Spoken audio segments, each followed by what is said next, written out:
What's up, guys? This is Kyle from Wax Museum. I'm coming to you today with the 10th installment of my NBA 75th Anniversary Team Collection.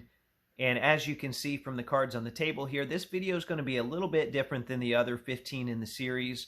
I wanted to limit these videos to around 5 players per video, which would have been great had the NBA actually settled at 75, but there was a tie that made 76, kind of messed the numbers up. I decided to use that to my advantage, though, and dedicate one video to a player of my choosing. And as a lifelong Pacers fan, that was most certainly an easy choice for me. So I'm just going to go through some of the Reggie Miller cards in my collection, talk about it a little bit. You know, I didn't expect Reggie to make the top 75, but I'm not going to complain about it.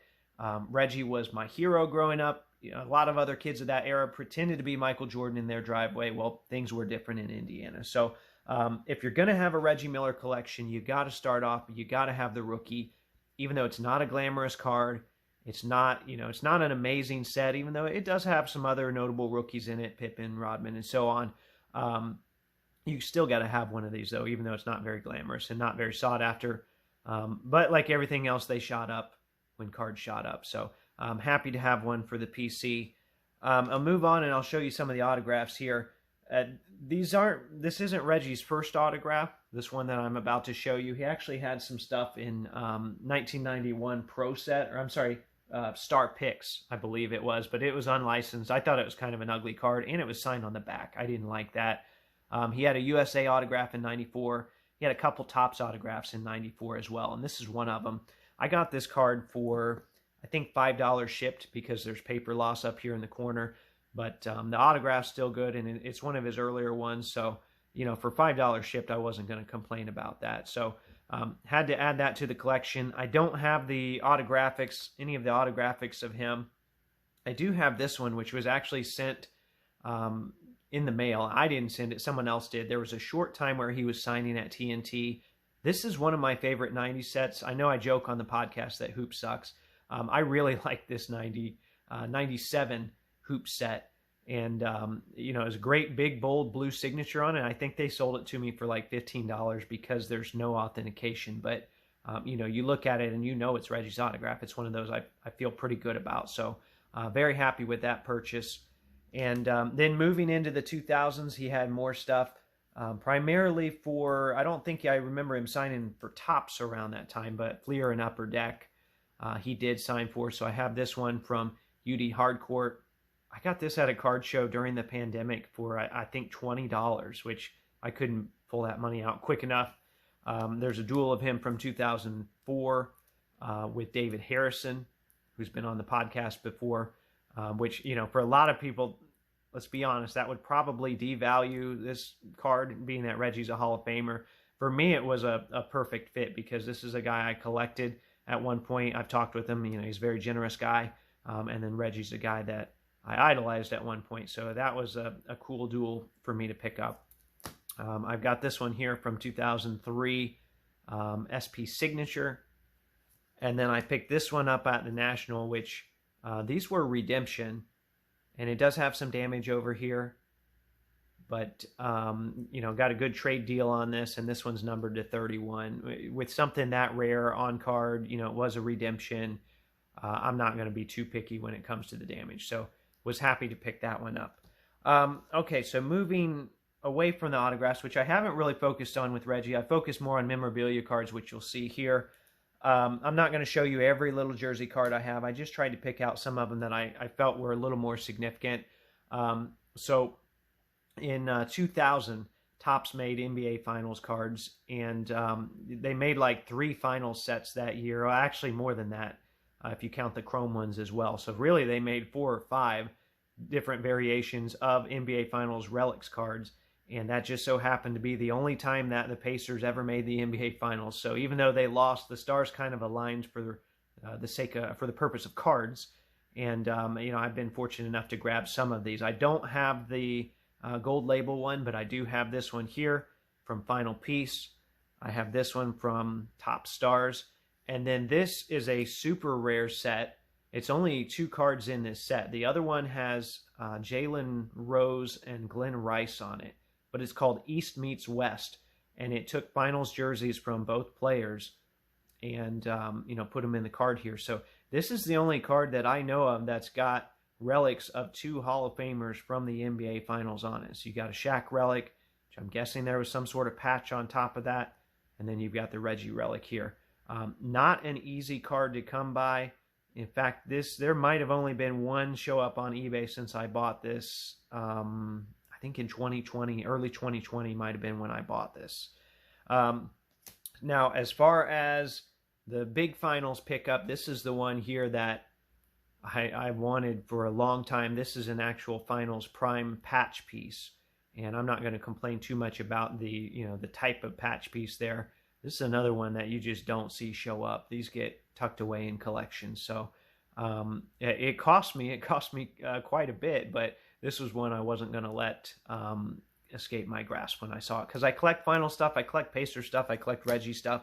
It's one that really had to go into the collection. So I was fortunate in the late 90s and early 2000s that the Pacers had some good runs. Even after their finals run, they made it to the playoffs again. This was a playoff used towel. Now, do we know that Reggie actually used it? No, I'm sure they got a bunch of towels from the team, but it's a really thin card considering there's a piece of a towel in it. You can see, you can touch the towel relic. You can see that I poked it through there. But that's just something cool that Topps did for just that 1 year in Topps Pristine. And I wish we would get more of that stuff now. We get towels, but it's just players from photo shoots and stuff. And I don't even think we get that now. All right, so moving more into the relics, I'm just going to go through some of these here pretty quick. This was really a jersey set, but there were some of the trim pieces that made their way in it, and that was kind of the early prime stuff. Same thing here. This was a jersey set numbered to 450, I'm sorry.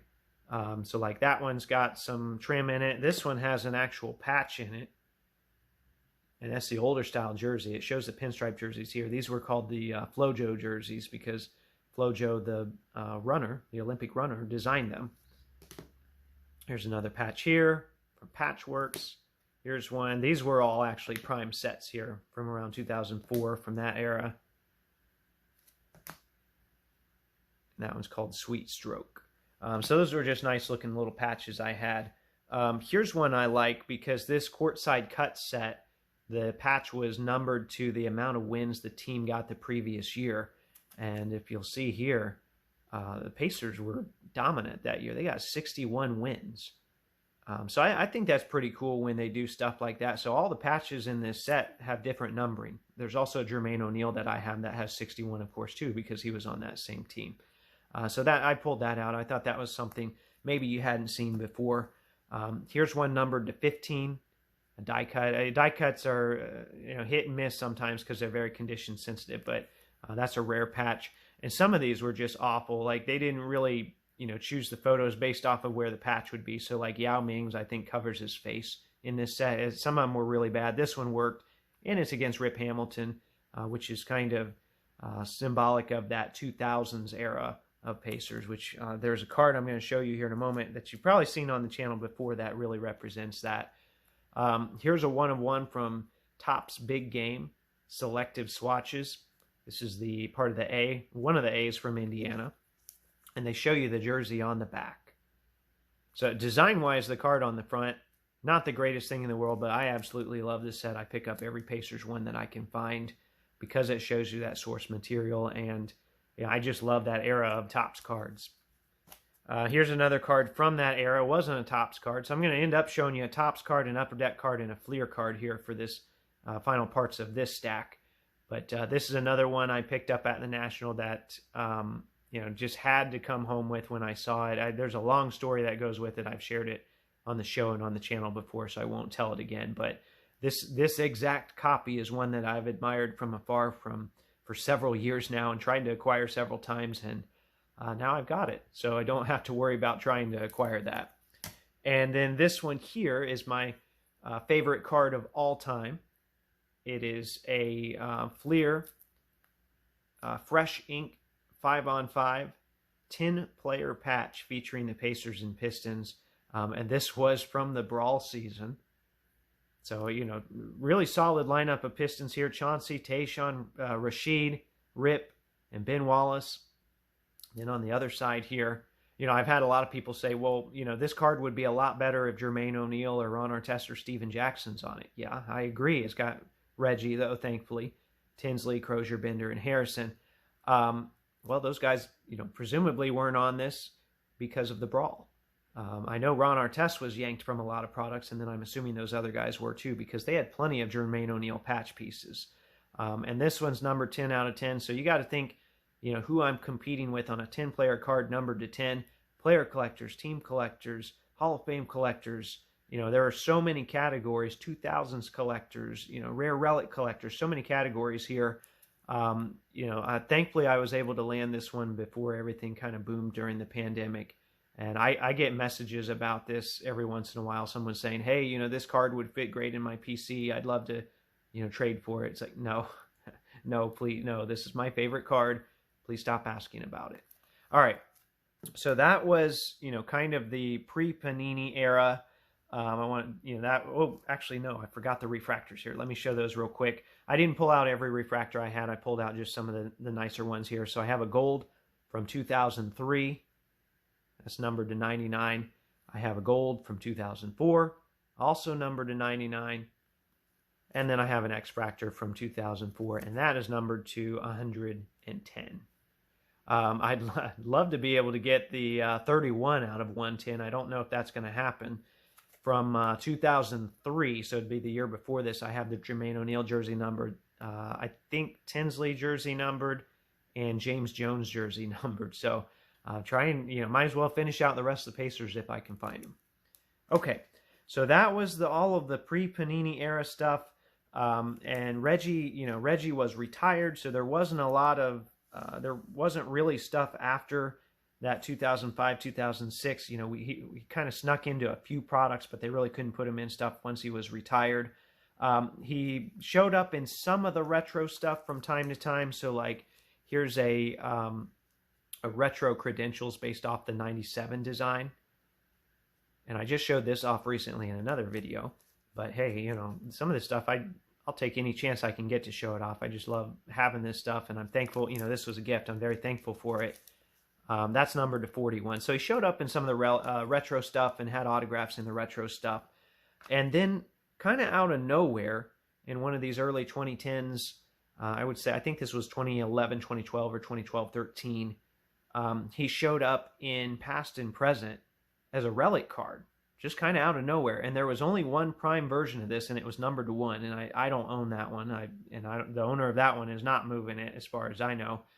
But I was able to grab this one. And I don't know if it was a mistake. I don't know, because Reggie's pretty exclusive with his rights. If you'll notice, he hasn't been in the 2K games.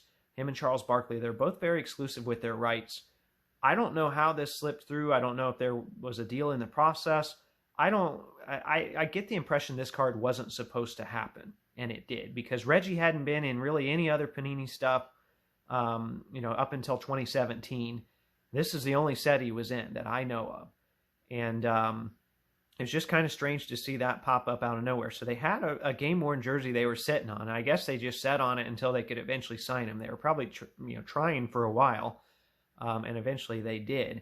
They signed him in 2017, which you can actually find him in a couple 2016 products, but that's because they signed him in 2017 and they were later season releases. So like, I think he made it into Flawless, which is one of the last products of the year to come out. And I've owned some different Reggie Panini cards. I've got some of the Prism stuff. I had a Prism autograph. It was a sticker. I ended up selling it because when you get more of this upper deck on card stuff, you eventually get rid of the other stuff. But the patches, that's what I wanted, was the patches. And they did end up, making some patch cards of him. The ones that I really targeted were the Flawless patches. So I've got these 3 here that were numbered out of 25. And this letter R was shilled to the moon. I put a high bid in, and it was shilled pretty much to the max of that bid. I messaged the seller. I said, hey, this definitely looks like it was shilled. And it was kind of like, well, you bid on it. Sorry about your luck. And really, that's the way it goes. Just bid what you're comfortable paying. I'm happy owning it. I feel like I should have gotten it for a lot less, but nonetheless, it is what it is. And now those values have eclipsed what I paid for it anyway, because that was, think about it, that was back in 2018 or whenever this card came out. Yeah, 2017, 2018, so it would have been 2018. And here's the red version. Normally, try to stay away from the reds and the green foils, but you just got to make exceptions sometimes when you're trying to pick these patches up. Oops, didn't mean to show this one. This is another cool one that Panini came up with. It's a Soul of the Game sneaker card. And you can see it's a pretty thick card. I've got it in like a slider box here. But that's another one. Those don't really show up anymore. And there's only 25 of them. So, a lot of this stuff, if you don't get it when the product comes out, it's going to be difficult getting it later on. And you're probably going to have to pay even more. So even though it seems like you're paying a lot up front, sometimes you're actually getting a discount. So, sometimes you win, sometimes you lose. Sometimes you guess right, sometimes you don't. So now Reggie's no longer with Panini, and unfortunately they didn't give us any nameplates during that time frame, which that's what I kind of wanted, although I don't think I could have afforded it, but I would have loved to at least had a shot at one. There have been some unlicensed products that came out with Reggie nameplates. I know not everyone's big on unlicensed products, and I'm not trying to pitch you on them. In fact, I don't even want competition on these if some of these come up, but I am going to show them. There was a set that came out from Dr. Brian Price, who used to own Famous Fabrics. He used to own In the Game Used. He created this multi-sport set called President's Choice. As you can see here, the design is not good. There's no foil. It's a pretty basic looking card, but there was a Reggie Miller nameplate on it. And that was one I, really wanted to go after. So that was volume 1 of President's Choice Solitaire. Well, then volume 2 came out, and I said, you know what, I want to find the letter M. Well, originally I found the letter E, so I bought that one. Then the letter M showed up, and I've talked about that story on my podcast, so I ended up buying that one as well. So not quite ready to spell Miller out here, but I've got 3 of them, so who knows if I'll ever finish that. I have let a couple of the letters go. I think I've let the I's from both years go, so it is what it is. You can't have them all, but I especially wanted the M because that was, first letter of his name. It should have some sort of a premium. And actually, on my desk here on the other side, I just picked up this Peyton Manning M, which these were my 2, growing up, these were my guys. So I felt like I had to get that Peyton Manning when I saw it as well. All right, anyway, you're not here for Peyton Manning cards. You're here for NBA 75th anniversary. So there you have it. That's the 10th installment. Thanks for letting me talk about Reggie Miller a little bit. I could actually talk some more, and maybe I'll show some other cards off someday. But I appreciate the opportunity. Don't forget to like, comment, and share. I took a week off here, but I'm still going to try and have a new video every Friday. And there are also new episodes of the podcast that come out every Thursday. Thanks for watching.